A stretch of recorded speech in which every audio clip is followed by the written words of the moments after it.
everyone. This is episode 102 of Noodle Time.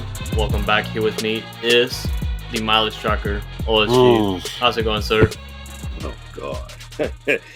Yeah, it feels like every time I go to Houston now, you get a delay, you get a cancel, you get a lightning storm, you get something, you get everything. And Jesus Christ, these trips, and I didn't plan to stay this time either. So, this trip was annoying. So I'm getting tired of it, but, still racking up the friggin' mileage, up to 5,500, almost 5,500 I think it's 5,412 technically in the car. So 16 trips so far, working it up.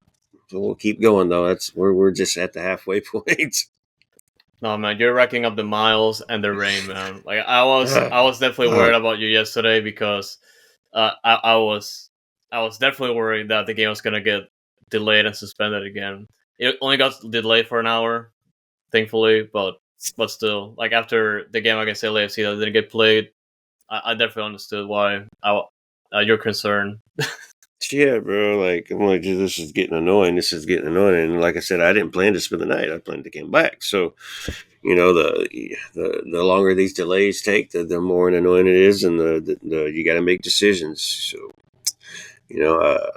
I technically didn't miss the game, but I did not stay for the game. I made a decision to go ahead and go back because I didn't know how long our delays were going to be. So, I listened to the game on the way back and had Apple TV basically right where my TV screen, where my car screen is. So I listened to it, and then I made it home by halftime. So I got to watch the second half at home, and that's what my day was. So, but man, what's been going on with you? We got a big day today. We got Spain and England, and then Argentina and Colombia, a big one tonight. So as we're recording on Sunday, we've got a couple big games to fulfill our day worth. Yeah, final for Euros, final for Copa America tonight. This day is just like jam packed with sports. I just I was watching tennis just now, and just the amount of sports out there is just insanity. But of course, everything is coming to a close today. And of course, the Olympics coming up soon, so we're still got a lot to watch. But the Astros about to be in first place in the division by the All-Star break is friggin' insane as well because of the way their season's been going. So, shout out to the Houston Texans for their little promo for 713 Day. They hit everybody. They got the Dash as well, got the Dynamo in the promo, Rockets, Astros, Texans, of course. So shout out to them. Finally, somebody promoting the city included the soccer, and I love to see it. So good job, Texans. Yeah, it was good. They should have included the SaberCats though, but still, I thought it was a good gesture, especially for Dynamo and Dash.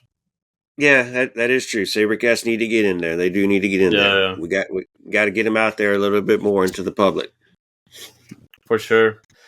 I know, it might be just a short episode. Dash still in the Olympic break, as we are a couple weeks away from the Olympics. We are going to talk about Dynamo 2 that just played on Thursday, and of course the Dynamo that just played last night. So and with the Dash, we last time we talked, it was the three names that were Campbell, Alozie, and who was the third one at this time? Jesus Christ! It's been so long since we talked about Dash. Because Ordonez did get called up for the Mexican national team. No, who were the three? Was it Ordonez? For the Olympics? No, for last. But yeah, they've added a few more, of course, that we were expecting to be called up. The teams were just late announcing it, so I think Bachman for sure. Yeah, Tarcian was one of the first ones. That's right, Tarcian, Campbell, and Alozie. Now Bachman and I'd done forgotten. I didn't write it down who it all was, so the names are blitzing me. But a few more were called up to their teams and will also be on break, so that's going to limit the Dash even more during this month, playing in the little Tigres and who's it? Pachuca, right? Tigres and Pachuca. So we'll see. It'll be interesting. Yeah, so get some playing time for them youngsters to get in there and. Hopefully find some kind of groove while the other players are gone, and We'll see, but like I said, those are a couple more added to the list of missing and going to the Olympics. But otherwise, like you said, nothing else going on with the dash. We're just going to kind of wait until that cup starts, Summer Cup. Summer Cup, yeah, and first game against Kansas City Current are the best team to play against, so it's gonna be fun. Hey, they'll be missing. They're going to be missing players too, man. So it's okay, and we've been playing them well, right? So it'll be a different game. It'll be different players, of course. So you don't know what to expect. It'll just be fun to watch and see at the same time. At least you'll have soccer still. So and it doesn't count for the league, so it really doesn't hurt. It's just going to be good training and good build up. Oh yeah, with that out of the way, let's get into it, man. Dynamo 2, they did beat Austin FC 2-0, and I was surprised by the way that they started the game. They've been pushing forward very well, and that one of the things that I've been concerned the most, and I've been saying it a lot when it comes to Dynamo 2, has been just how they keep momentum, especially heading to the second half, because like this team can just flip a switch and things can go wrong easily. But thankfully, they just kept momentum going, and they actually managed to push out for a good result against Austin FC2. Granted that they're not as great as last year, but although they're the defending champions still, but still it's a pretty good result. And the first time we played them this year, it was back in like game 1 of the season at SaberCat Stadium. We lose to them 1-0 on a late goal, and it was just a battle left and right. This one was a battle as well, and it was a good fight. And we should mention, just because of the hurricane conditions that were going in Houston, they weren't able to play in SaberCat Stadium. I believe just because the power was out in that area, so they moved the game to Shell. So it was neat for them to play the game in Shell and get all the sound effects and everything, especially of the goal scoring. And the lights, and the lights and everything.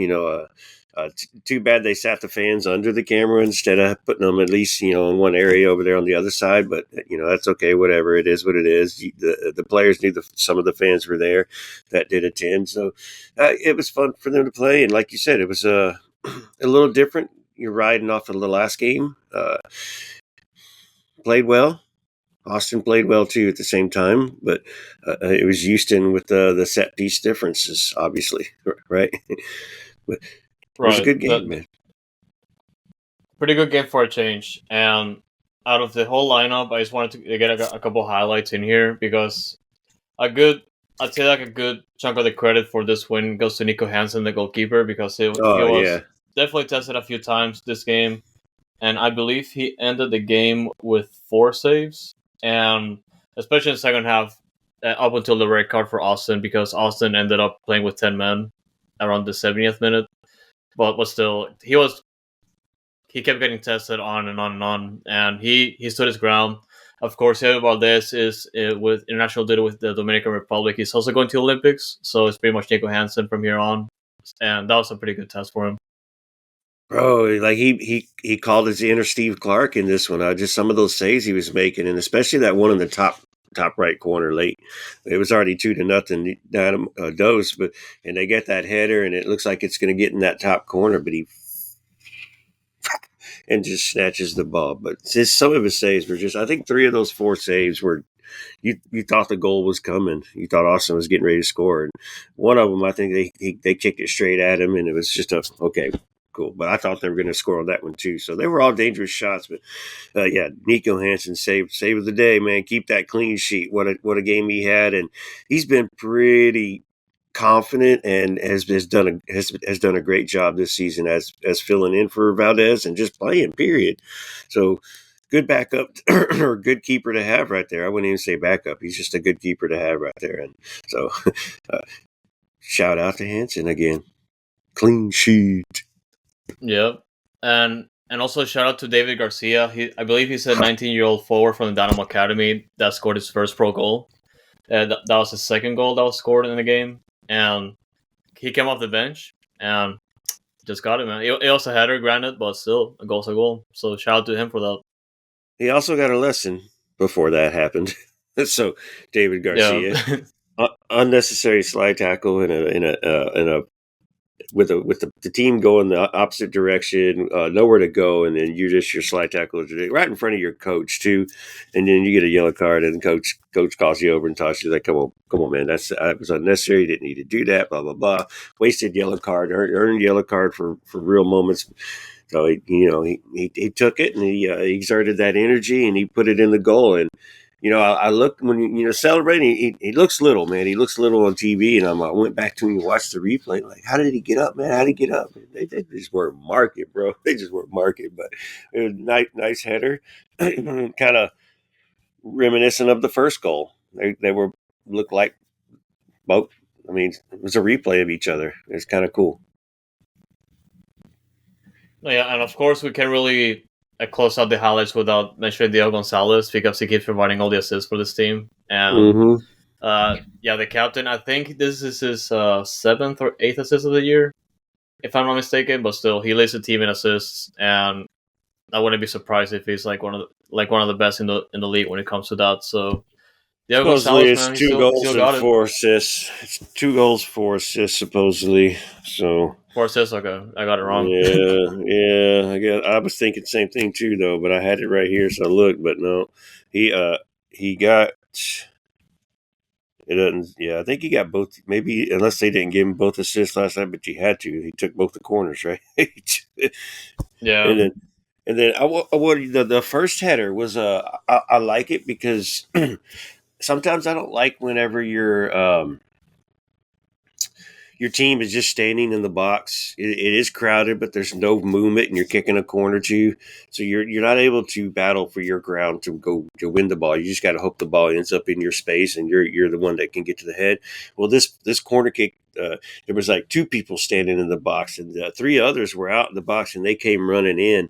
And Abadusu was one of those that come running in, and he just ran to that space, that front post corner, and nobody marked him, and he was wide open, and it was just a beautiful header into the corner. And I like those kind of corners. It's different. It adds something. It makes the defenders think. They have to mark you, which they have to follow you. They can't just stand and intercept that ball because there may be an intercepting player coming into that same path. So I like the difference, and it provided a goal. And both set pieces goal were nice. David Garcia, it luck that fell to him, and nobody was in his way. Abadosu, way to do it. Great balls from Diego Gonzalez on both of them, and he puts them right on the spot every time, right on the friggin' spot. Does it precisely. Yeah. No, man, good result for Dynamo too. They, like I said again, Austin is not as good as last year, but still, it was a pretty good result. And they're coming off the last 3 games. They won the first one, then they lost in the shootout against Ventura County, and they're pretty much in the last 3 games because of that. And the next game is gonna be tough. Like it's gonna be back at home, or it's gonna be against North Texas, and they're the second best team in our conference. So Yep. another big game for them, another opportunity for them to prove themselves because they need all the results they can get here just to climb the standings. Man, they've been climbing out the cellar for a while now, and they're gonna prove it. Well, speaking of standing, sitting in 10th, tied with Austin, but obviously ahead of Austin now. Because the goal differential. And I think actually head-to-head plus the goal differential. So 18 points, 4 points out of playoffs. You mentioned North Texas, who's actually tied with St. Louis for the lead in the Western Conference with 36 points, but has a way better goal differential. So I don't know how they're second unless they lost to St. Louis too. I'm not looking at their schedule, but yeah, man, big rivalry. Second place. That's going to be a tough one, I think. And we're at home, right? Did you say that as well? Yeah. Yeah, at home as well. So see, even better. So we'll make sure that we need to get some rile up some fans and try to get them out there for this rivalry game, and if we can get some extra spark and see what them boys can do, and just continue to move up these standings. And just say, if you get on a good run at the end of the season, make the playoffs, danger can work its way through any paper. Gonna find its way to the title, but we'll see. They got to keep building. They got to keep building and stay consistent. Yep. Sunday, that's going to be Sunday, July 21st at 7 p.m. I believe this game is going to be played at Sabercat Stadium, unless the Dynamo announces it otherwise. But guys, tickets are free. Good experience for family and friends if you can make it out there. And yeah, you got to support the boys, y'all. Yeah. So yeah, that was Dynamo 2.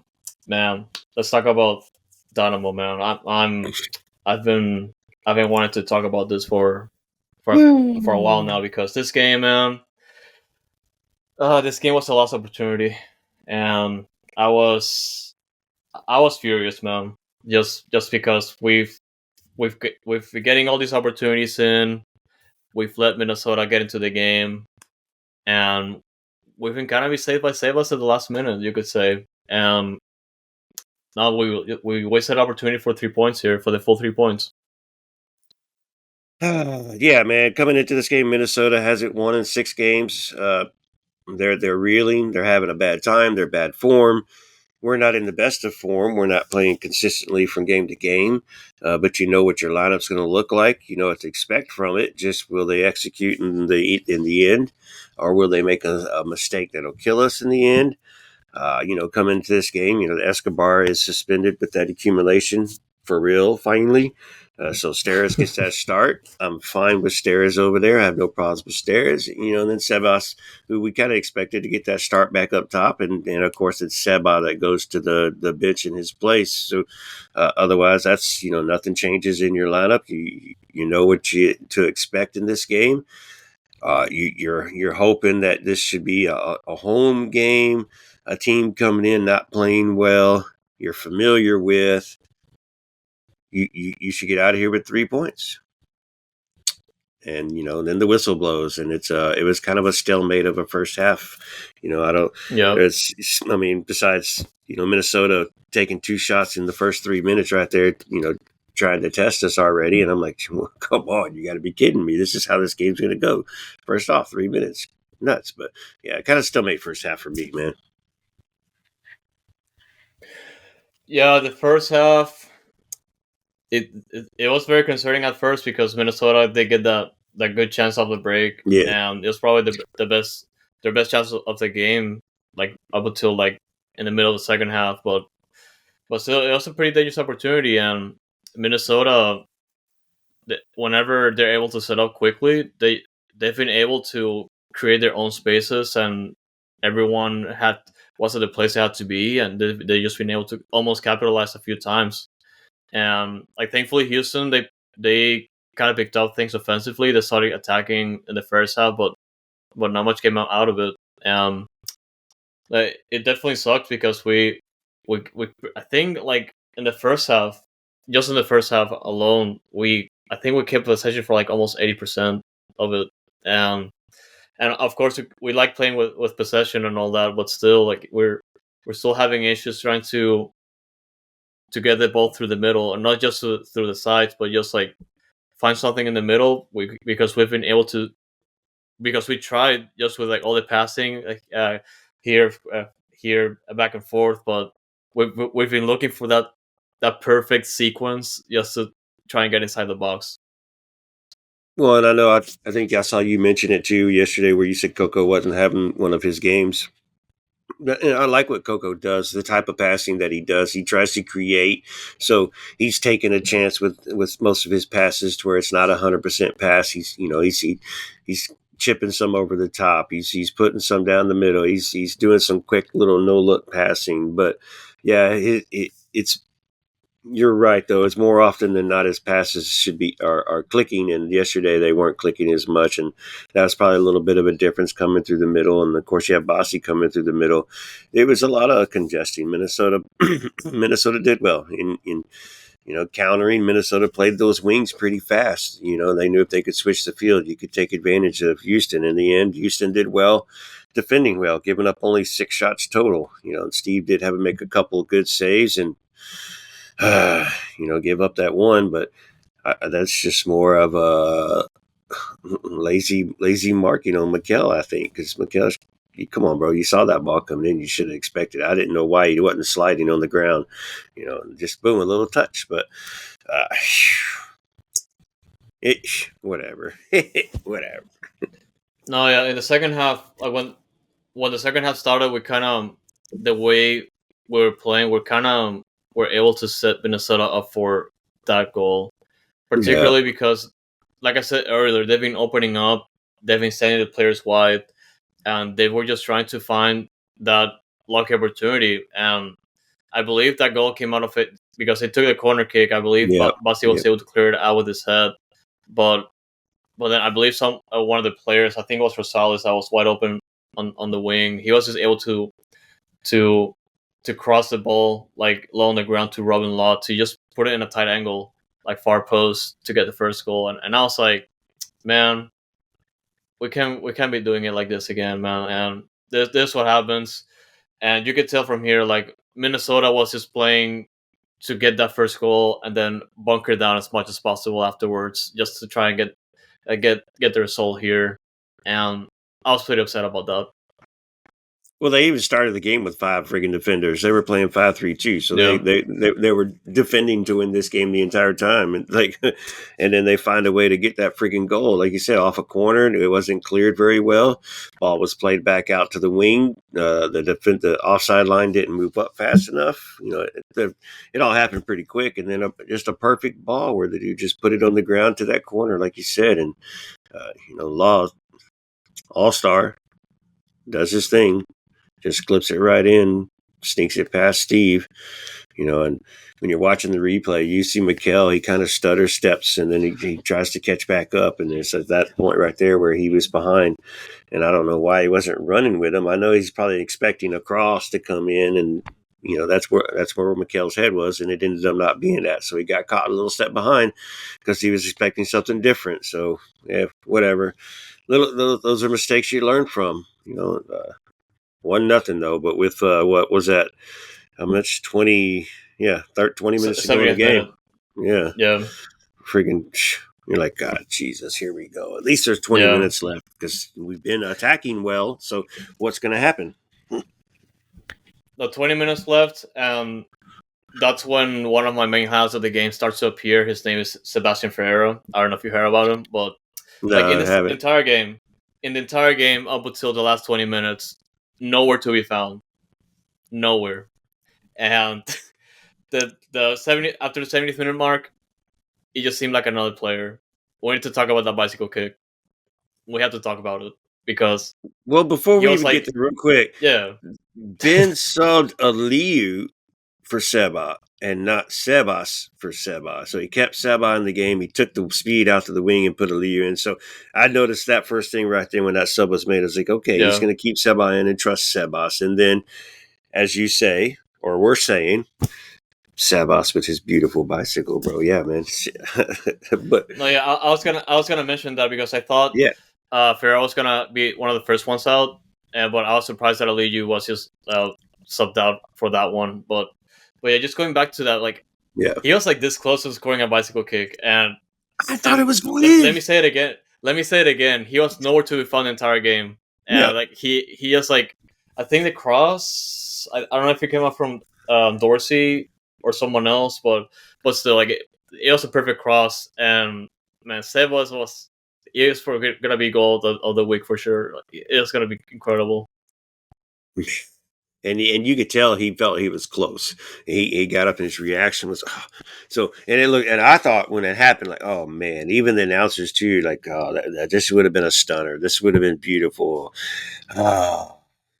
But like you said, even the announcers said that they haven't had to mention his name much during the game going up to that point. Because, like I said, I was listening to it when I was driving the first half driving home. So it's like really kind of focused on the announcers to pay attention to the game because I couldn't watch it. And I was like, oh man, where is this guy at? But I guess he was doing enough to be trusted to keep in. You need to find a goal anyway, so you might as well take him in and see if these substitutions you make around him can make a difference in the game and find your forward. So it's not always you pull the guy that's playing bad out the game. You put somebody else in to try to change the game and see if you can find it. So I think it worked, man. And it was nice to see some opportunities come in, and it woke the friggin' team up a little bit. Sebas, hey, there you go, and celebrating. I think that bicycle I think came from Coco because I remember them both going. Coco, yeah, and giving each other a little 5 right there, like do it again, man. So it was nice to see, man. It was building up, bro. It was building up. Oh, yeah, and they kept pushing for the goal, and they'll finally get one off a corner kick, and you could see that Sebas was at the right place at the right time because it was off a corner kick, and Svechenko got his head to it, and the ball was able to bounce all the way towards Sebas's feet to just put it in the back of the net from close range. And great goal for sure. I kind of wish he got the bicycle kick though, but still a goal's a goal, and he put us back in the game. The bicycle for the tie, and then this one for the win. Yeah, but it fell to his feet real quick, and it, like we've always talked about, Sebas has great touch. So at least it didn't deflect off of him or bounce off of him. He touched it, and then he's like, "I'm just going to kill this ball," because there was 2 defenders and a friggin' keeper right there in front of him. So I was like, fell for him, and I was expecting it. It was like hard. And then deflect out for a damn corner because, he had one of those other shots too later in the game. The friggin' deflected out for a friggin' corner kick. Like, Jesus Christ. So this man decided to wake up the last 20 minutes, and I like that. And I like that he got his opportunity. But that goal, take a rip and just force it through somebody if they're going to be in your way, and maybe they'll end up in the back of the net too. So thank you for the friggin' goal, 82nd minute, man. And saving us some time to get the win still. Oh yeah, and the thing for me about this game is that we're trying to adapt into the game and trying to see what we can do to just take the win here. But because all this time already passed, it was like, okay, we have like 10 minutes plus whatever stoppage time it is to get the win. And for me, it's kind of like, it definitely sucks, but obviously sometimes a game is not going to go your own way. You have to find a way through it. But still, I feel like it was kind of already too late. Granted, the last 4 minutes that were added for stoppage time, we looked like we were going to take the win here, but man, it kind of sucks that we had to rely on those opportunities. Tate Smith for Daniel Steres, Sebas for Aliyu, or Sabah for Aliyu, and then no other subs until extra time, where Mackenzie Game comes in for Griffin Dorsey, and then I think that sub was made a little bit late, and then you didn't use anything else off your bench, so you didn't utilize your 5. I think this was a game that really screamed, go ahead and make your subs, use all 5 subs. The team was playing well, struggling to score. Yeah, the subs couldn't have hurt, man. The subs couldn't have hurt. Who would you? Who else would I have put in? I don't know. I mean, I like Mackenzie Gaines. I would have given him more time, of course. Blessing, obviously Blessing got 0 friggin' time in this friggin' game, and this is the dude that's scoring. So, I didn't have time to go listen to the press conference this morning before we decided to record, so I don't know if that was even a question that was asked. Hey, Blessing didn't even get a minute on the field. How come? I mean, this guy's been in great form and ready to go. Is there an injury that we need to hear about? Something like that. So that's a question. I don't know. We'll have to call Herman here out in a minute and ask him what this press conference was like. And, hey, buddy, did you get that question in? But, yeah, so I don't know. Question with the subs, but sometimes we know Ben is stubborn, and he's stickler with his ways. But sometimes, man, subs are okay to make, bro. Sometimes subs are okay to make. Yeah, and shout out to Mackenzie Gaines. He finally came back from his injury, and this was his first game back in, I think, a month or so. Maybe longer. And it was definitely glad to see him play there and getting that opportunity. But yeah, I figured Latif Blessing was going to get some time in this game. Although we have to start thinking about next week, because next week is going to be a slammer for sure in the West Coast. So and we can probably talk about a little bit later, but yeah. And let's go back to stubborn again. Okay, so Ben, you said you're happy last week that Ache was willing to took himself out of the game. You subbed Ache out the friggin' game. We left him in for 90 minutes in this game again. This is a guy who, where was he this game? He's somebody you could have subbed out and put Blessing in. And Blessing's energy would have made a difference. Like, you don't have to have Ache play the 90 minutes. He just told you last game, I'm tired. I mean, he didn't play well, so I don't think he deserved to be in for the 90 minutes this game. It would have been a sub I would have made, Blessing for Ache. So, it's okay. Whatever. We got the 1 point instead of the 3. We're we're not getting these points that we desperately, not desperately need, but points that we expected and thought we should have had in the first place when we're still trying to make it to this window and get that striker in, even though Sebas is showing up and playing that striker for you. You're kind of waiting for one, but now you got one, so it'll be nice to have two and have options. So, boys just gotta figure it out. They could, like Tom Bogert said, we're a second tier team right now, and you can see clearly why we're a second tier team, because you can't go through the league making these mistakes and not executing on the final third at the end. So fix those problems, and you could be a top tier team. Bring in these two new players coming in. One's official, one is not official yet, but it has been. Kind of. Ben's mentioned him, so just trying to get him over the line. So bring these two guys in. We're still hearing there might be a third, an attacking, a Dorsey sub, an or attacking. Forward, It's an attacking right back. This game could have used one. Dorsey does all the work for most of the game, and then gets a sub out and the same energy comes in his place. So or vice versa. Dorsey takes a break and comes in late to be a spark in the game when you need one. So. I'll take more attacking pieces because I'm confident in the defense. We could be winning these games 3-1, 3-0, 2-0, 4-1. We should be scoring goals left and right. There's so much attack, so much potential in this attack, and you see it because we give ourselves the opportunities, but nobody can friggin' finish. The Liu deciding to try to go around the keeper instead of just taking the damn shot, and I think he was fouled, and that probably should have been a penalty kick. I think they're declaring that, hey, he kicked that ball too far away from him. He wouldn't have caught it anyways, but whatever.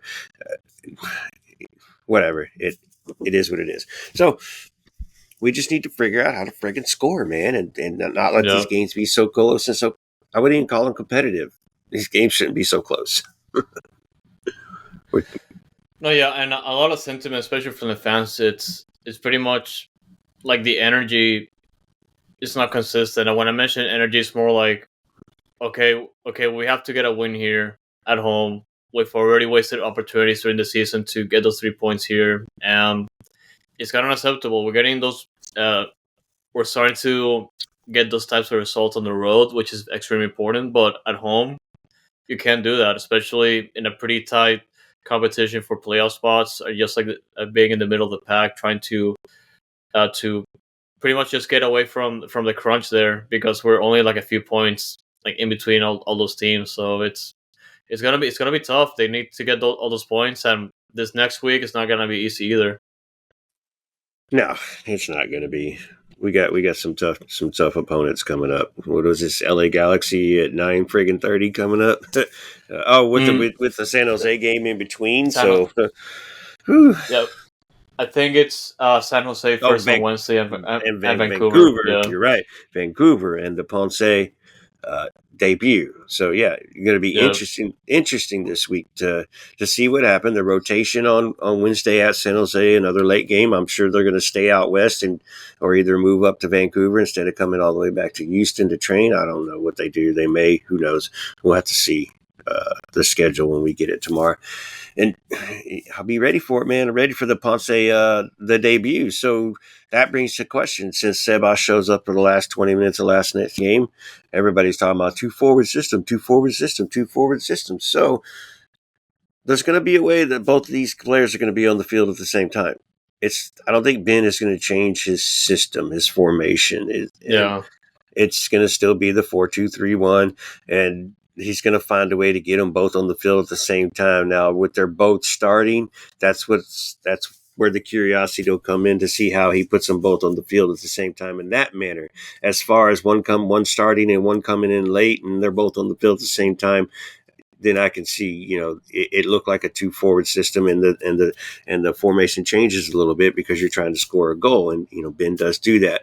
But as far as his main system, I don't know how it's going to work. Ponce obviously going to start. Sebas will have to come off the bench. Will Ponce get subbed off for him, or will they both be on the field at the same time? Everybody wants to see both on the field right now. I don't know. Where are you at with it? You're just grinning off the top of you're grinning like Joker grinning right here. So it's like you've got a thought. Let me hear it, brother.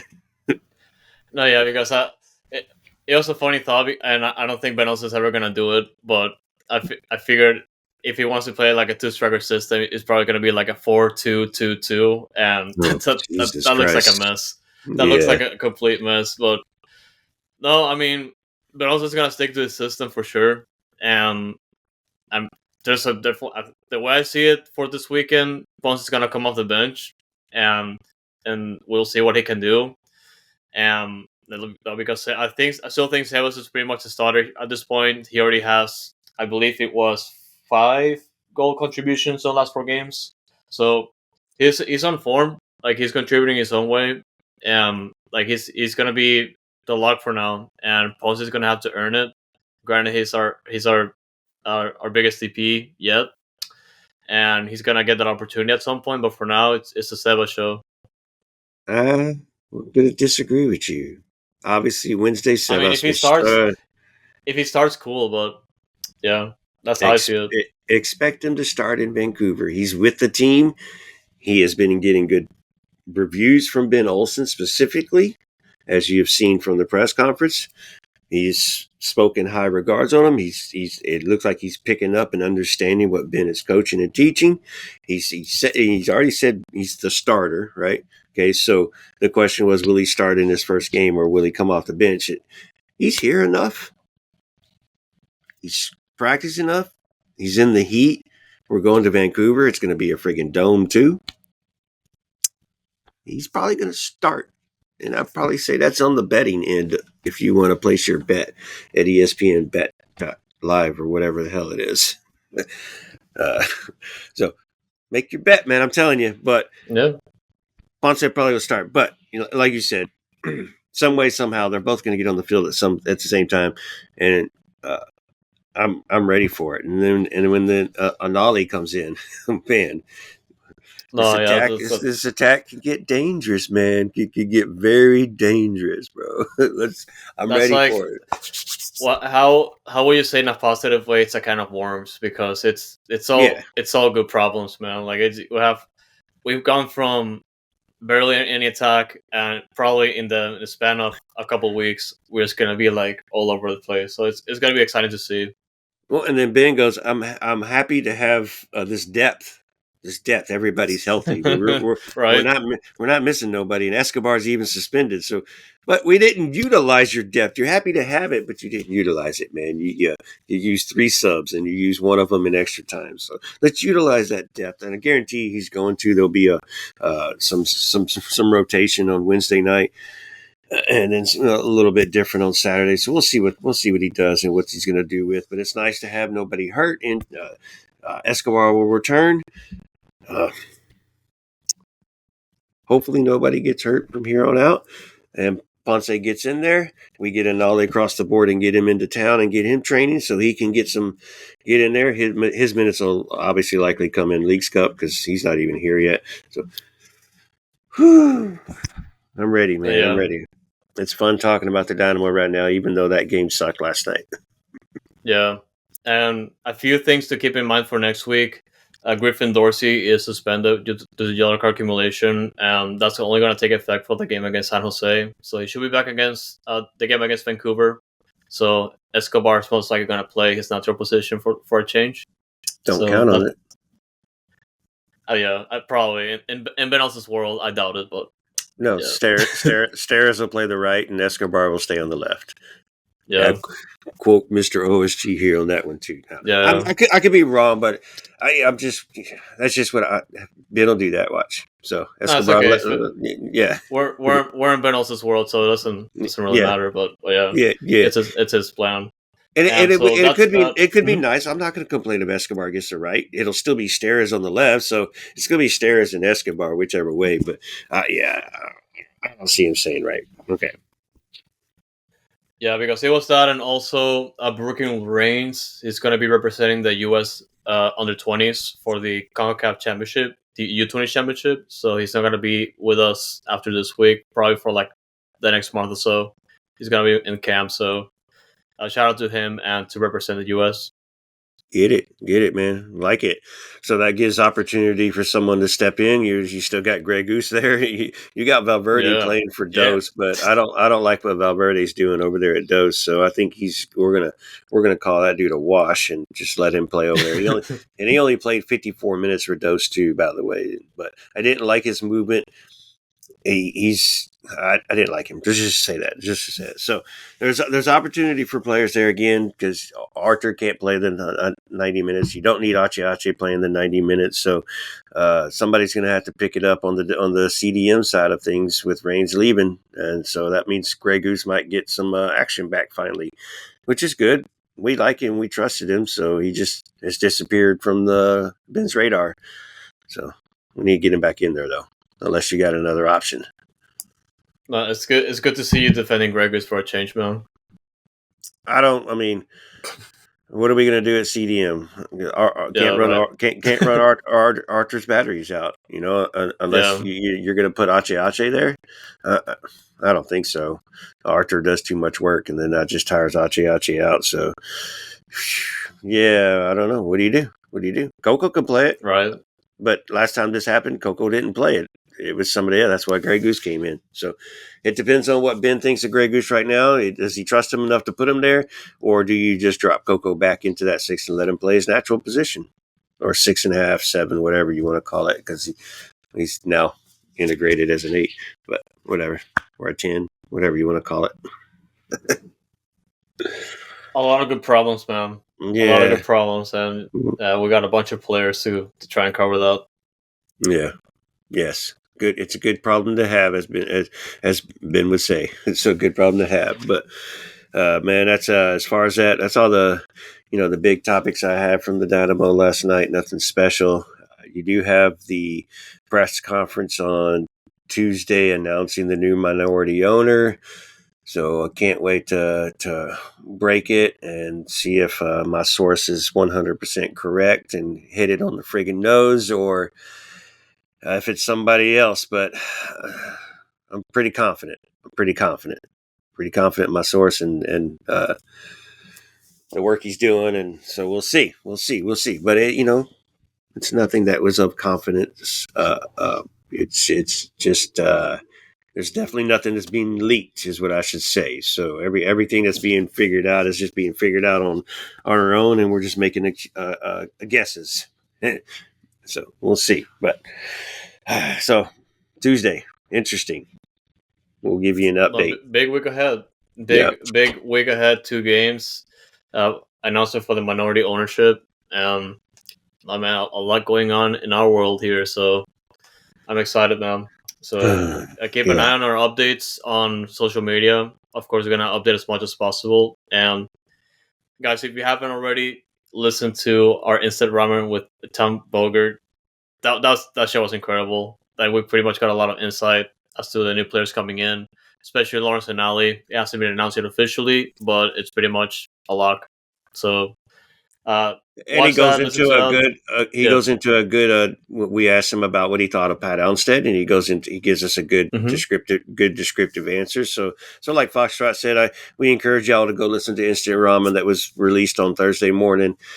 Talking to Tom Bogart for a good 34, 35 minutes. Nothing new per se for the Dynamo or anything like that, but it was talking about his history, everything going on in his life, his ventures, and then of course the players that are coming into the Dynamo. And we had heard nothing new about anything else. So that was the unfortunate part.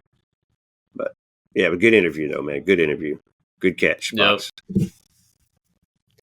Yeah, guys, as always, support our show as much as possible. If you want to share with friends, that'll be amazing. And we always get feedback. We try to see how we can improve things. And of course, as always, catch our content on Twitter at Noodle Tiempo, at Dynamic Foxtrot, or also on Instagram at Dynamic Foxtrot. And just to keep an eye for pictures, videos, we're out there. So keep supporting our stuff. And as always, we would appreciate everything you do for us, especially sharing our stuff. And this week, I can't say it enough.